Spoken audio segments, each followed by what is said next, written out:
Good afternoon and welcome to True Crime Voice for the Voiceless. Hi, I'm Maria.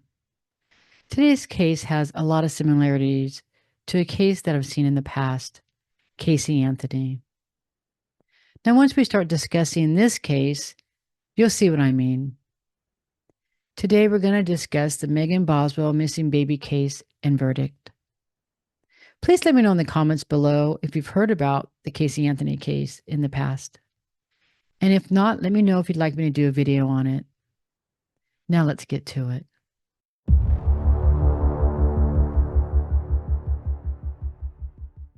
In February of 2020, this case was all over the media. A missing, beautiful baby girl named Evelyn Mae Boswell. Her mother, Megan Boswell, was only 18 years old. She did not report her missing. Megan's father, Tommy Boswell, did. Does that sound familiar to you? Casey Anthony, once again, she did not report her baby missing. Her mother did, after she was missing for more than 30 days. But in this case, baby Evelyn was missing for months, and her mother did not report her missing. Her father did. Now, it was stated that Megan's parents allegedly had a very volatile and abusive relationship, and Megan would often witness this as a child. Eventually, Megan's parents got divorced. Megan's father, Tommy Boswell, received custody of Megan and her siblings. There became issues at the home because Megan refused to go to school. Her father would talk to her and explain to her that she needed to go to school or the authorities would come and take her away.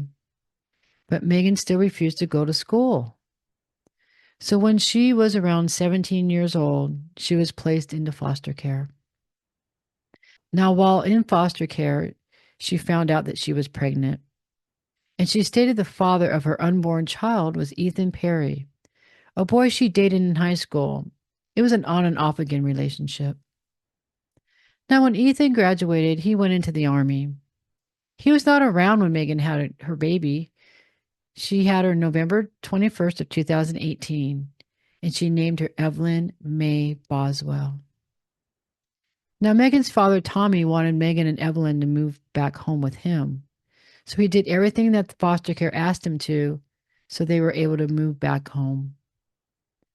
A few months after Evelyn was born and Megan was now 18 years old, her and baby Evelyn moved back home with her father. They lived there for a while, and Megan's father, Tommy, paid for their food, clothes, everything for Megan and the baby. Megan didn't have to do anything but take care of Evelyn. And now Megan and her on and off again boyfriend, Ethan, would talk once in a while on Messenger. It wasn't easy for him to communicate with her because he was in the Army. Ethan stated that when they spoke, they usually ended up arguing. It was always around the paternity of Evelyn. Ethan had a suspicion and doubts.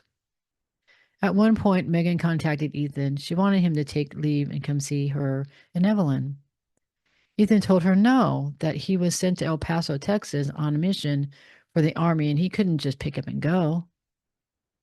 She wasn't happy about that. Now, Ethan was staying in a hotel and he had mentioned that when they were talking on the phone. Out of nowhere, he gets a text from Megan and she was sitting outside of the hotel. Megan drove 2 days to get there with no warning. Now, Ethan wanted to tell her to leave, but he knew she drove for 2 days and she had baby Evelyn with her. So they ended up spending 3 to 4 days together. This was actually the first time he had even seen and met Evelyn. So they hung out in the hotel for a bit, and then they even went to El Paso Zoo. Now, after that, Megan went back to Tennessee. They spoke once in a while through the instant messenger. Now, apparently, Megan living at home with her father was causing some problems between her father, Tommy, and his new wife. Now, Megan's father, he actually owned 11 acres of land. He had a house, a trailer park, buildings, and a shed on his property. He often helped people that needed a place to stay. Now, eventually, Megan and Evelyn moved out into a trailer that was at the trailer park that he owned. Megan did not have to pay for anything, rent or nothing. Her father, Tommy, supported her and Evelyn. Now, Megan seemed like she was a wonderful mother. She was very attentive to Evelyn. They would often go visit her father, Tommy, and he absolutely loved Evelyn, and he loved being a grandfather. Now, at some point, Megan got a job. She started to work for a place called Hunter T's Chicken Shack. While working there, she met the owner's son, and his name was Hunter Wood. They started hanging out and doing things together, and then they decided to start dating. After Megan started working, her father started noticing that he wasn't seeing his granddaughter Evelyn as much as he used to. The last time he'd seen her was at a Thanksgiving get together that they had with the family. Sometime in mid December, Megan moved out of the trailer. Now she moved in with Hunter, and Megan didn't even tell her father. She would go back and forth to the trailer and to the sheds to get some of her property. Her father realized that she was no longer living in the trailer, and he contacted her and said, "If you're not going to live in the trailer, you should have let me know so I can let someone rent the place out." So Tommy told a man named Austin Feller he could live in the trailer for free while he was cleaning it up. When Mr. Feller opened the door, he was horrified. It was a mess. It was dirty diapers stuck on the floor, open jars of food in the oven. There was feces all over the ground. He said he had to actually wear a respirator mask to be able to clean the trailer because it was that bad. Now, this was sometime in mid December of 2019. Now, Megan's father started seeing Megan off and on the property, but he never seen Evelyn. At one point, he asked her where Evelyn was, and she stated that she was with Hunter's mom. When it started getting closer to Christmas, her father asked her again, "Where is my grandbaby?" She told him that her now ex, Ethan Perry, took Evelyn and they were going to start doing alternate weekends. He was really surprised to hear that, but he was also happy about it because he wanted Evelyn's dad to have a part of her life. At this time, Megan and Hunter were taking trips, staying in nice hotels. Megan pretty much was living it up and having fun without Evelyn. Now, Ethan Perry, Megan's on and off again boyfriend, came back to Tennessee on leave for Christmas. He contacted Megan and asked to see Evelyn, that he had some gifts for her for Christmas. Megan stated, "She has the flu." Megan and Ethan ended up meeting and going to a friend's house and they hung out. Evelyn was not there. Now remember, this is December 2019, close to Christmas, and her father thinks Evelyn is with Ethan Perry. Like I stated at the beginning of this case, this sounds more and more like the Casey Anthony case. Megan tells story after story in regards to where baby Evelyn is, and her stories will continue to change. Now, Christmas came and went, and Megan's family all thought Evelyn was with her father, Ethan Perry.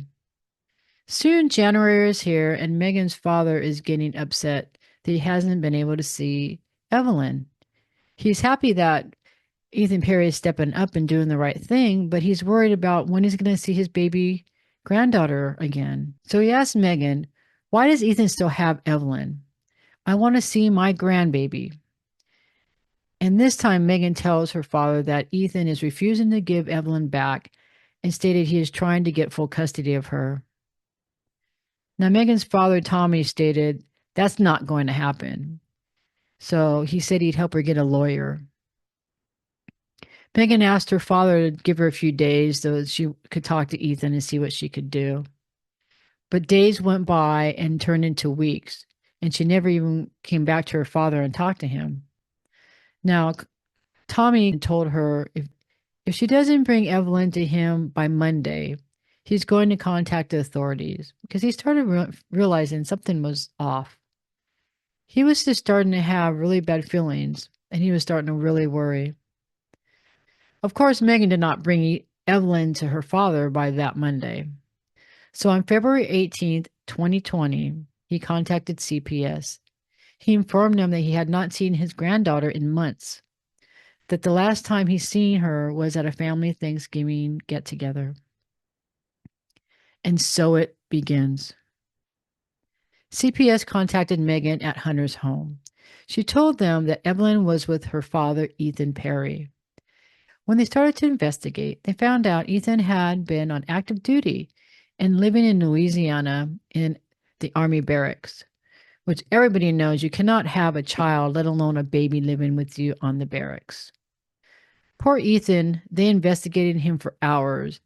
He gave them permission to look through his belongings, his room, his car, his phone. He gave them his DNA and was more than willing to help in any way he could. He told them that the last time and the only time he had seen Evelyn was in El Paso, Texas, at that hotel. He also told them he tried to see her when he went home for Christmas, and Megan stated Evelyn had the flu, so he did not see her. Now, when the authorities spoke with Megan, they knew she was lying, but they felt like maybe somebody had abducted Evelyn. So on February 19th of 2020, the Sullivan County Sheriff's Office put out an Amber Alert for Evelyn Mae Boswell. Evelyn was 15 months old. This case was all over the media. At this point, the authorities were not ruling out anybody. Every time they spoke to Megan, her story changed. Now she's saying she knows where Evelyn is, but she was afraid to say anything because she was afraid that they would take her and flee. She even went on national TV and stated this. She did not show any signs of worrying, fear, or anything for her daughter. Then on February 24th of 2020, Megan tells the media her mother, Angela Boswell, took Evelyn to a campground in Virginia. At this point, she has the authorities in a wild goose chase. They did investigate campgrounds in the area, but found nothing. Now, February 25th of 2020, they arrested Megan for falsely reporting.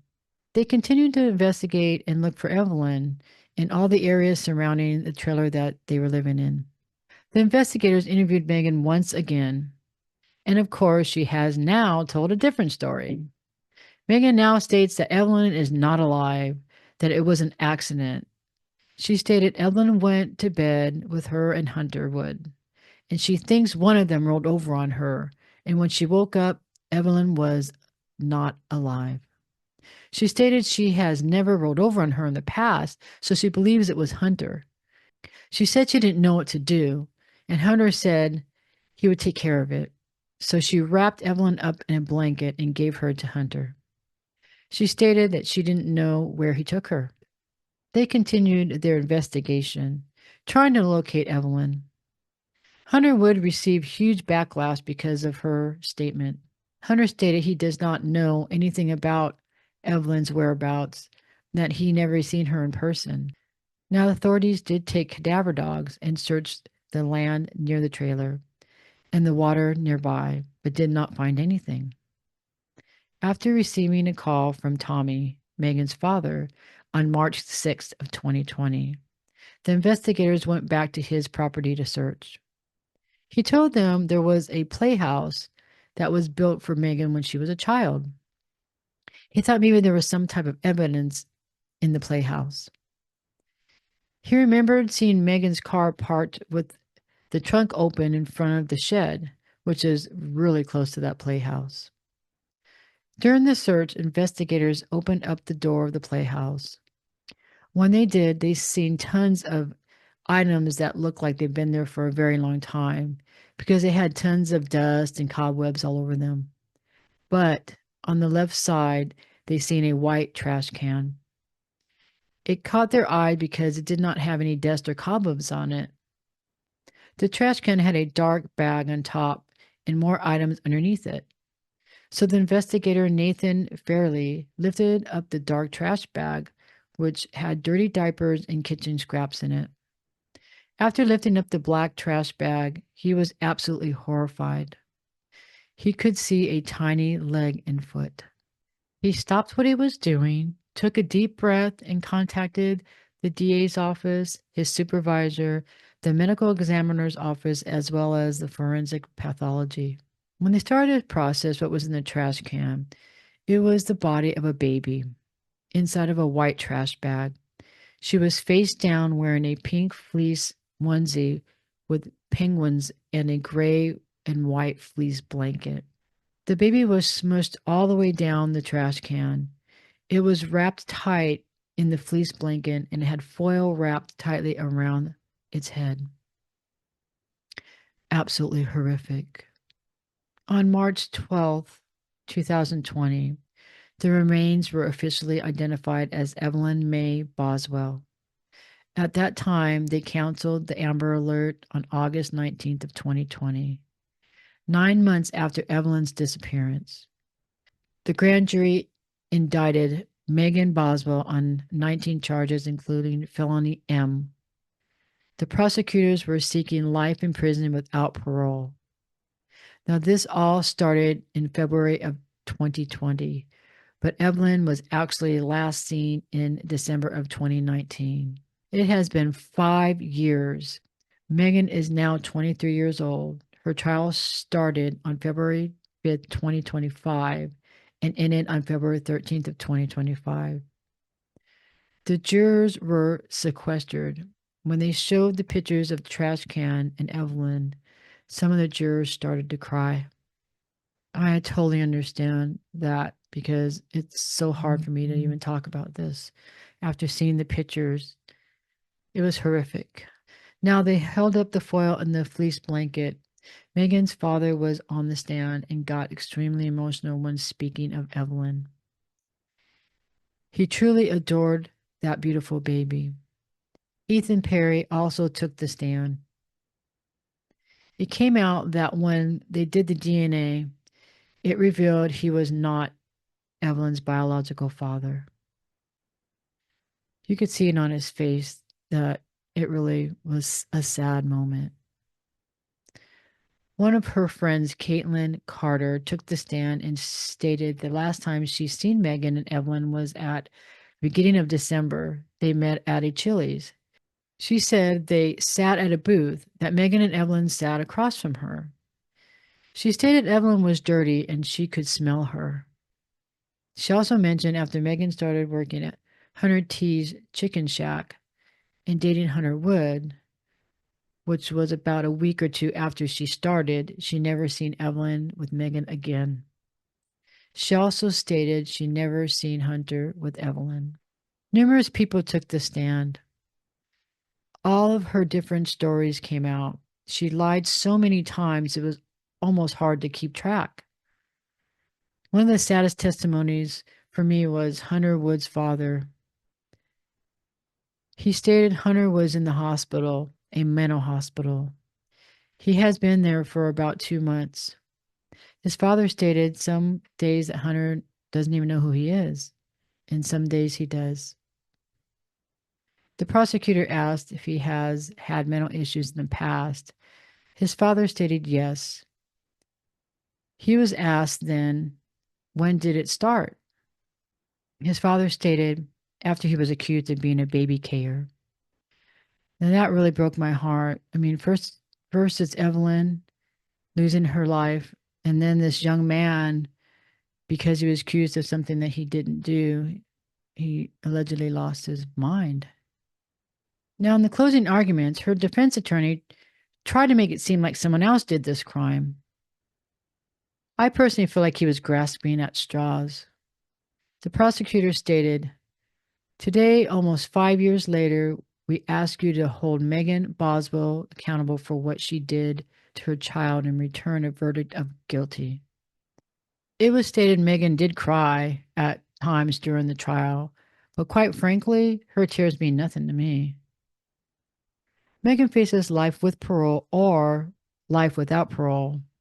If she receives life with parole, she can be released at 69 years old. The jury began deliberations at 3 p.m. February 12th of 2025. Day 7 of the trial at 6 p.m., the jurors were sent to their hotel for the night and returned back at 8 a.m. the next morning to continue deliberating. At 10 a.m. February 13th of 2025, the jury found Megan Boswell guilty of amming her daughter, Evelyn Mae Boswell. The defense called her mother, Angela Boswell, her grandmother, Mary, and her foster mother, Gail, to the stand.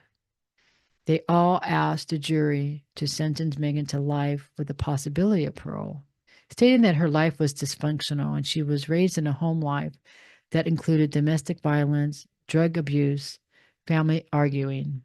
Her mom said that she failed her as a mother and begged the jurors to give her a chance. Megan Boswell was given life with the possibility of parole. Please let me know in the comments below if you think this was a just decision. And please stay tuned for the featured missing person at the end. Thank you so much for watching True Crime Voice for the Voiceless. I really appreciate all your comments and suggestions. And I'll see you next time. Bye for now.